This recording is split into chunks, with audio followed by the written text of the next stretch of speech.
study subject. My topic is about national security in the Philippines. Commonwealth Act Number 1, known as the National Defense Act. Commonwealth, the original policy basis of the national security program of the Republic of the Philippines. The 1987 Constitution mandates civilian control of the military and establishes the President as Commander-in-Chief of the Army Forces. The National Security Council of the Philippines. Function of National Security Council. The NSC function is to advise the President with respect to the integration of domestic, foreign, and military policies relating to national security. It is also said that it serves as a President's principal arm of coordinating these policies among various government departments and agencies matters involving national security. President Ferdinand Marcos Jr., the President of the Philippines. It is the head of state and the head of government and chief executive of the Philippines. The President leads the executive branch of the Philippines government and is the Commander-in-Chief of the Armed Force of the Philippines. Vice President Sara Duterte Carpio. The Vice President of the Philippines is the second highest official in the executive branch of the Philippines government. The Vice President is directly elected by the people and is one of any two nationally elected executive officials, the others being the President. National Security Council Director Clarita Carlos. National Security Council Director, the Director General of National Security Council, more commonly referred to as National Security Advisor, serves as the Chief Advisor to the President of the Philippines on national security issues. The serves on the National Security Council within the Office of the President. PFP Chief of Staff Vicente Bartolome Bacaro. Chief of Staff executes the commands directly given by the President to the armed force in relation to military operation. He is responsible for planning, developing, and executing the National Defense Program prescribed by the Secretary of National Defense. Executive Secretary Lucas P. Bersamin. The Office of the Executive Secretary of the Philippines, formerly the Executive Office, is the head and highest ranking official of the Office of the President of Philippines and a member of the Cabinet of the Philippines.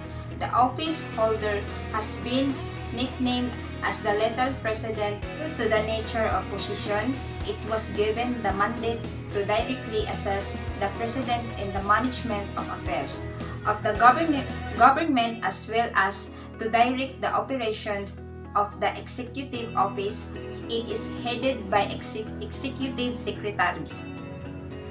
Secretary of Foreign Affairs Enrique Manalo is the Executive Department of the Philippines government tasked to contribute to the enhancement of national security and the protection of the territorial integrity and national sovereignty, to participate in behavior of sustaining development and enhancing the Philippines' competitive aids to protect the rights and promote the welfare of Filipinos overseas and to mobilize them as a partners in national development to project a positive image of the Philippines and the increased international understanding of Philippines culture are mutually beneficial relations with other countries. Secretary of National Defense Jose Faustino Jr. Department of National Defense is the executive department of the Philippines government responsible for guarding against internal and internal threats of peace and security in the country.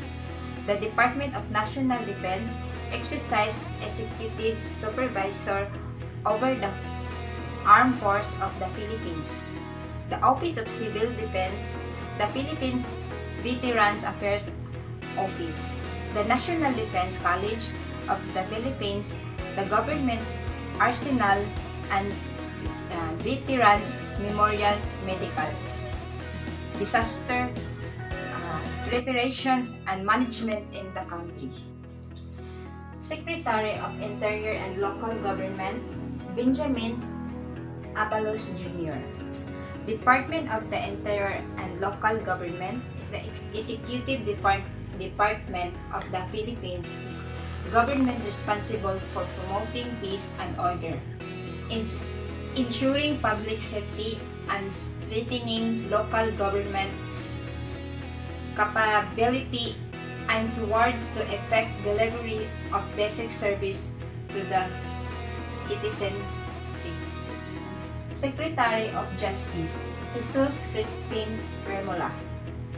Department of Justice is under the Executive Department of the Philippines government responsible for upholding the rule of law in the is the government's principal law agency serving as its legal counsel and prosecution arm. It has its headquarters at the DOJ building in the Padre Paura Street, Ermita, Manila. Secretary of Labor and Employment, Benvenido Lagesma. Department of Labor and Employment is the one of the executive department of the Philippines government mandate to formulate policies, implement programs and service as the policy coordinating arm of the executive branch in the field of labor and employment. It is tasked with the enforcement of the provision of labor code. Responsibility for national security was vested in the Department of National Defense. The principal function were to defend the state against internal and external threats and through the Philippine National Police to maintain law and order. That's all for today, ma'am. God bless. Thank you.